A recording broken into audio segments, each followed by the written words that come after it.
In almost any other country, going food shopping is an afterthought. You head to the market, buy food then head home. But in Venezuela, where the economy is on the brink of collapse, food shopping has become an adventure.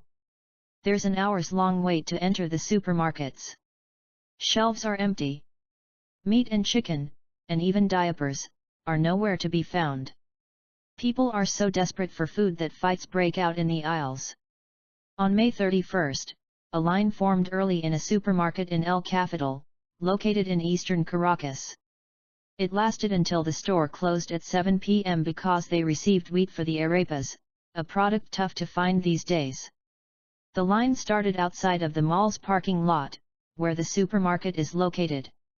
People looking for wheat entered through a back door and continued to an aisle closed to the rest of the public. In footage obtained by Fox News Latino, a young child is heard screaming and crying when a fight broke out.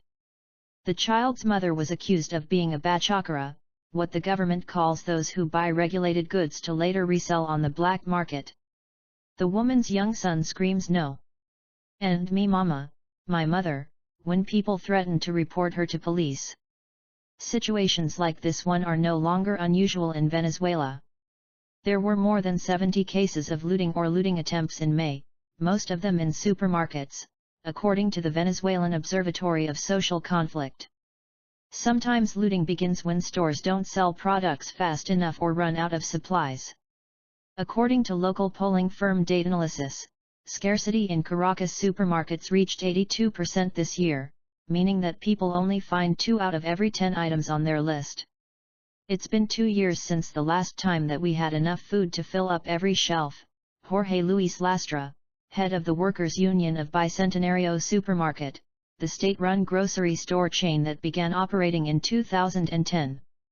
Bicentenario is a clear example of how the economic crisis has hit Venezuela. The chain used to operate 32 stores around the country, but now 10 of those supermarkets are closed, some in the country's biggest cities, including Caracas, Maracaibo, and Valencia.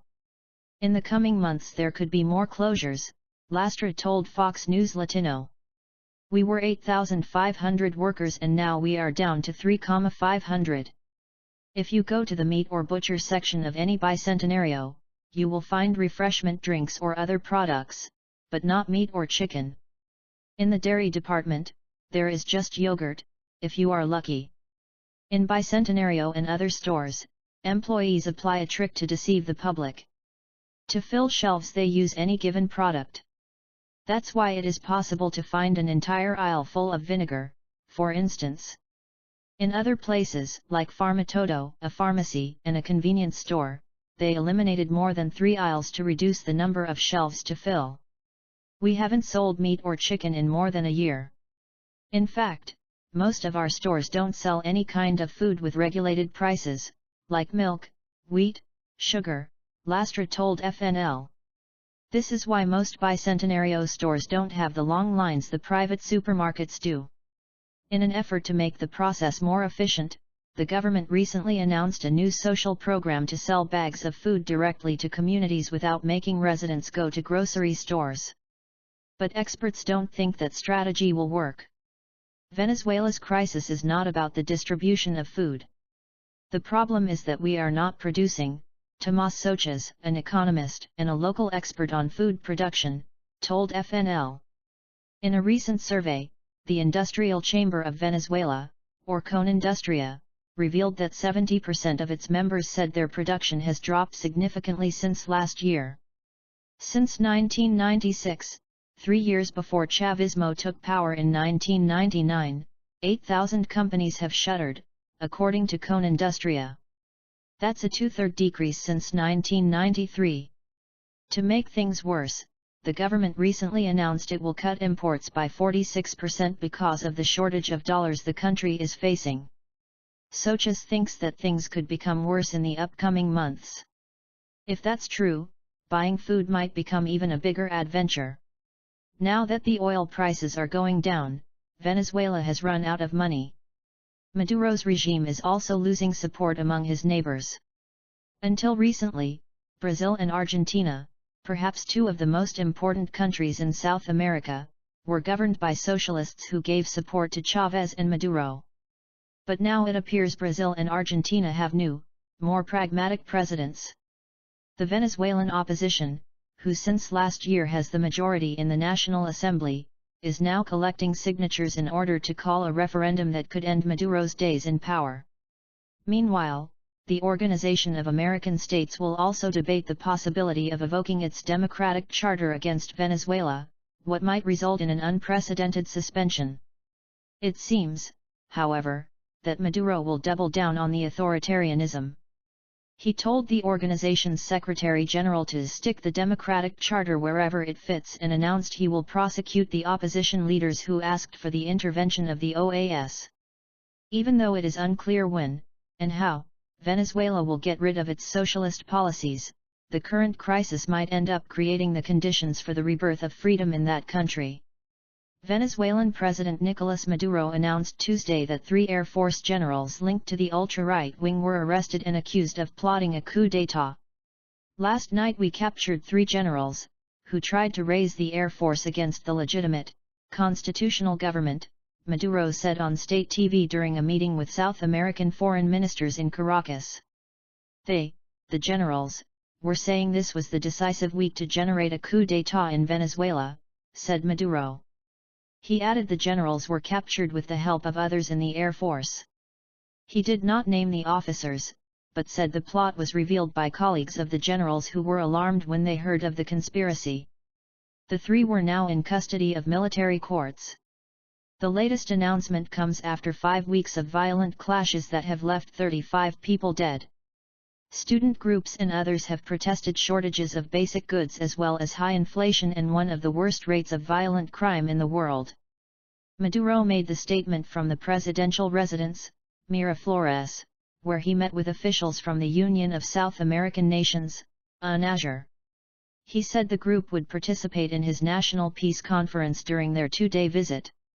He added that he would seek the group's help in investigating the violence perpetrated by groups of vandals and the ultra-right wing which had caused the deaths in the recent unrest. Maduro warned that if Venezuelan democracy were fractured, Latin America and the Caribbean would go through a grave destabilization process. Every week, the World Post asks an expert to shed light on a topic driving headlines around the world. This week, we speak with analyst and author Alejandro Velasco on the economic and political crisis gripping Venezuela. As floundering oil prices cause economic chaos in Venezuela, things have deteriorated to the point where many government offices are open barely 2 days a week to save electricity. Food shortages are spurring lengthy lines for basic necessities, and drought has made the situation worse as even water becomes scarce. In a number of cities, protesters have clashed with security forces to demand government action in a referendum to recall embattled President Nicolas Maduro. The successor to longtime leader Hugo Chavez, Maduro has presided over huge opposition gains in the government while failing to capture his predecessor's popularity. The president declared a state of emergency last month to fend off calls for his removal, and his political future seems uncertain. The World Post spoke with Alejandro Velasco, an author and associate professor at New York University, to discuss what led to the current crisis. Venezuela has had previous periods of economic downturn, but how has the current crisis gotten to this point?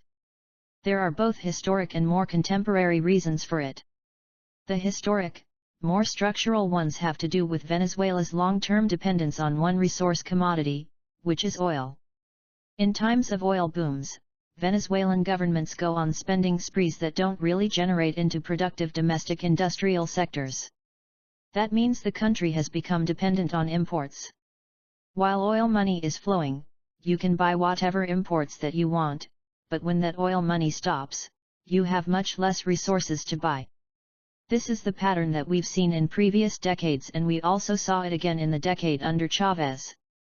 Then, oil prices were really high, but there was little investment in the domestic apparatus and very high dependency on revenues to buy imported goods. That depleted the ability of Venezuela to really be self-sustaining. The country has become dependent on imports. The second factor is more contemporary, and is that the petrostate has been deepened considerably during the Chavez and Maduro years to expropriate large sectors of the productive economy. The idea was that a productive apparatus could emerge on the basis of state-owned and worker-operated enterprises. The trouble with that is that basically these companies, even though they were state-run, were competing against much better profit-oriented enterprises. The third factor, which is probably the most significant at this stage to explain why the crisis is so deep, is the currency controls which were implemented in 2003 after an oil industry strike aimed at ousting Chavez. Currency controls are usually a measure that you take for a year or two at the most, because after that, it creates an incentive for corruption, and that's exactly what has happened. It created disincentives for production, and incentives for purchasing, hoarding and then reselling the scarce goods that there are.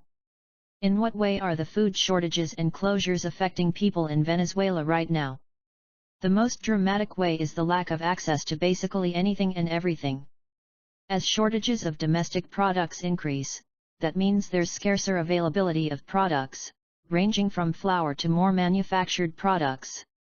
That translates into very large lines as people try to seek out those products, and empowers the black market, which is incentivized by these currency controls.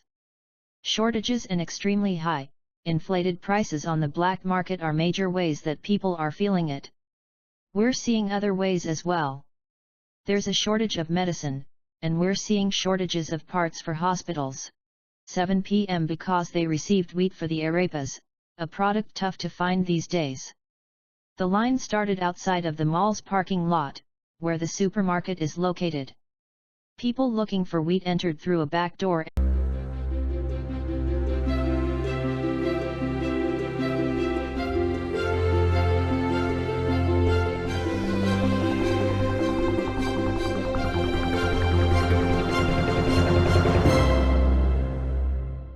In almost any other country, going food shopping is an afterthought.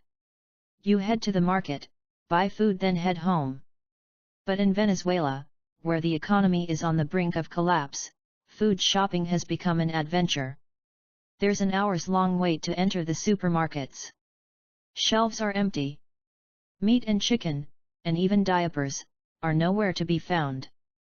People are so desperate for food that fights break out in the aisles. On May 31st, a line formed early in a supermarket in El Capital, located in eastern Caracas. It lasted until the store closed at